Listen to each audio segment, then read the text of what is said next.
Hey guys, so it's another vlog. It's Sunday 27 January and yes, I know it's another vlog. I've been vlogging a lot lately, basically almost daily, but I'm not a daily vlogger. I just have a lot of shit to say. So if you couldn't tell, I'm in a different location. I'm currently in my bedroom, and the reason for that is because I was tired of filming in my living room. So, and if you're wondering what is behind me, this is my post-it wall. If you couldn't tell, it's basically a wall of post-its and there's a story behind it. So if you guys didn't know, which most probably you won't, I actually broke up with my ex about a year ago, and he was my first boyfriend, so crappiest breakup ever. First breakups are the worst. So I went through the different stages of like depression, sadness, anger, misery, and after you go through all of those phases, you finally come to the stage of like acceptance, forgiveness, and basically moving on. How I got through that was, I think I found out that I respond well to motivational quotes, and that's basically what this is. It's different quotes that motivated me to keep moving on and just like basically keep moving forward, you know. Yes, the Disney reference. This will most probably be posted on Monday because I've already posted something for Sunday, so yeah. And it takes time to edit, now I know that, because I've been using my video editor on my MacBook and I'm learning as I go along how to use it. I hope this works because I'm currently balancing my camera on top of my MacBook, which is balanced on top of my box file, on top of two pillows. So if it gets a bit jerky like that, it's the pillows basically. I needed it because I don't have anywhere else to balance my camera on. If not, it'll be too low. So what I wanted to talk about. I actually managed to make it to church this morning. I didn't think I would make it this morning because yesterday I said, oh, I'm gonna go, and I've been wanting to go since like last week. And then I woke up at 10:30 this morning. The service starts at 11 and it takes me about 30 to 40 minutes to get there by bus. So if you think about it, how is Amanda gonna make it, right? So 10:30 I get out of bed thinking, I don't think I'll go, and I'm like, the other side of me, I finally make a decision saying, if I don't go today, I don't think I'll ever go because I keep making up excuses not to go. So I got out of bed and I actually decided to take an Uber. I never take an Uber unless I really have to get home. Never ever have I taken an Uber anywhere else unless I'm with a friend. But when I'm by myself, I prefer to take a bus because it's so much cheaper. But no, something in me just pushed me and said, Amanda, take a freaking Uber today, which I did. And I made it to church, and I'm so proud of myself because after every church service, I always feel so uplifted and like refreshed and just like motivated to do stuff that I never thought I'd be able to do. So today's church service was amazing because every church service is amazing, but every time I go, it's like what I need to hear. God knows what I need to hear and he delivers it. He manages to get it through, like get it to me. Today was one of those days. It was like amazing. Anyway, I always love this church as well because they have really good music. Literally, I took down, every time I go for a service, I come out with like 4 different new songs to download, which is amazing because I love music.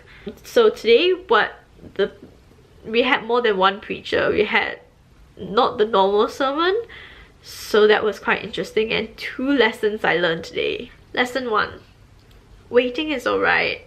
Waiting sometimes is necessary. So basically, I hate waiting in the sense that when I want results, I want it now. But when it comes to stuff like miracles, it doesn't happen immediately. Most times it presents itself when you least expect it, when you think, oh, I don't need it anymore, or like maybe the other option is when you've been praying so much and then God finally does answer after like a long time. So how this related to me was that, I'm not sure if you guys knew, but I'm the type who has secretly been craving, this is like getting really deep, have been craving companionship. I mean, I was together with my ex for about 3 years, 3.5 actually, yeah, 3.5. And then suddenly going from being part of a couple to being single, and plus he was my first boyfriend, so first time experiencing being a couple and then suddenly going back to being single, it's tough, you know, like you have to get used to being by yourself, being alone. Not that it's a bad thing, it's good to be by yourself sometimes because you have to learn how to be independent and be able to like stand up for yourself and be able to support yourself. But it was difficult for me, and I hated the feeling of being alone because I've been so used to having someone there to make me feel comfortable that suddenly jumping back to like, oh, I want to go to the movies, I want to go and eat, but I'm scared to be alone of what people think of me. But so in 2018, going through 2018, I learned a lot to be independent. I mean, I've checked off so many things on my checklist of what to do. I went to eat by myself in a restaurant for the first time, which I do quite often now. I've gone to the movies by myself for the first time. Never thought I'd do that because I love the movies, but I was so scared people would judge me for being alone. But to be honest, nobody gives a shit about you. And I love movies, so I can finally enjoy it by myself. I recently, literally like last week, went traveling by myself. Another big thing. I never thought I'd be able to do that. It's tiring, but it's not impossible. I can actually do it if I have the energy. What else? Basically grocery shopping and just taking care of myself, not caring about anybody else, you know. I mean, that sounds selfish, but you should love yourself and take care of yourself first before you take care. It's basically the airplane mentality. Put the mask over yourself first before you help other people. And yeah, so I've been craving companionship for like a year now, and I keep complaining to my best friends that I want a boyfriend now. Where is he? Why is he taking so long? Tired of hearing her say the same thing. Oh, the right one will come along eventually, you just have to wait. You'd rather get the good one than a shit one that you just jumped on because of your impulsiveness. So yeah, I apologize to my best friend. I've been such a bitch about it, but I'm really jealous of her actually because she has a boyfriend. So of course the green monster in me is just like, you can't say anything because you already have a boyfriend, and like you keep saying the right one come along, you just have to wait, he'll eventually come. I've been being such a bitch to her, saying I'm tired of hearing her say this, can she just please shut up? I'm so sorry. One thing that I really should stop saying is, I keep saying when I meet the one, I'm gonna slap him because I'm gonna ask him why he took so long.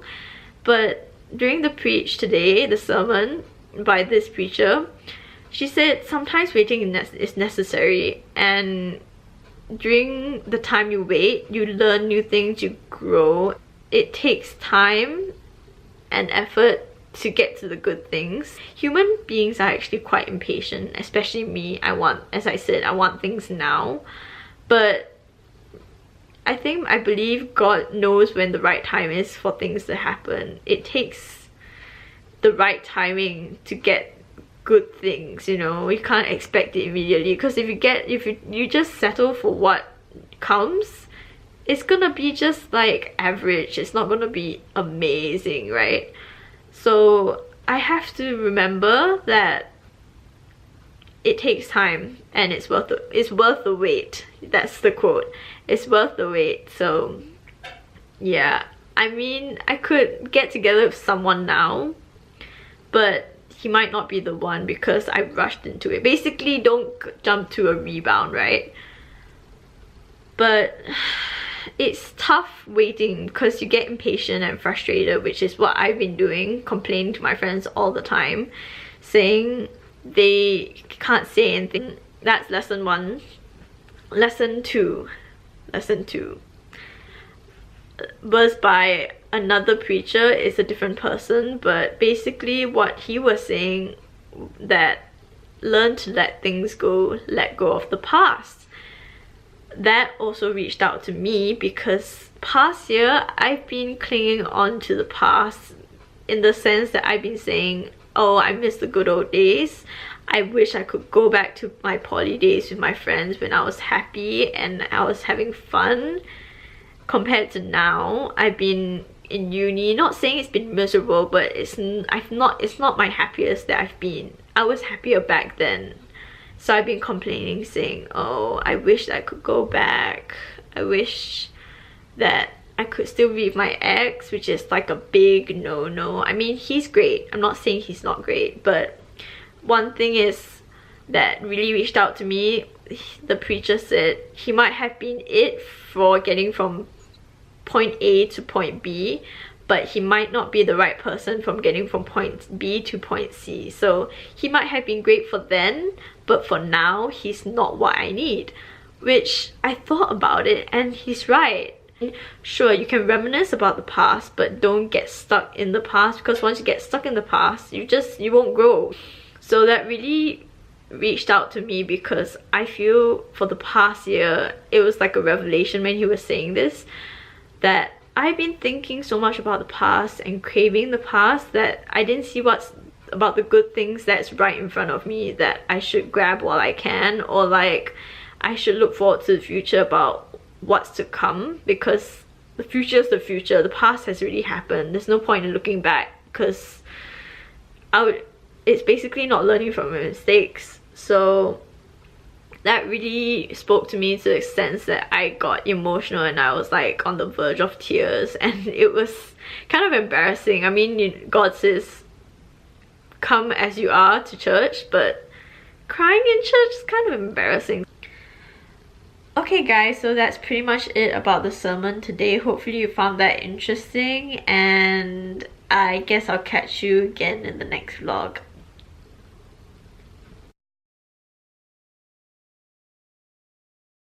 Hey guys, so today's Sunday 27.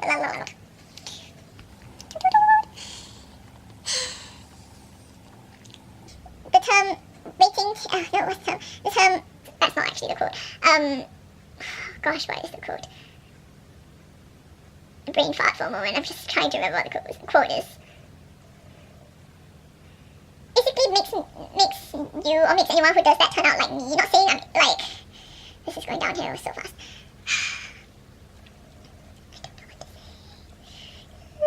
You get what you work for. Waiting equals work. It takes living water flowing through. God, we thirst for more of you. Fill our hearts and flood our souls with one desire, just to know you and to make you known. We lift your name on high. Shine like the sun, make darkness run and hide. We know we were made for so much more than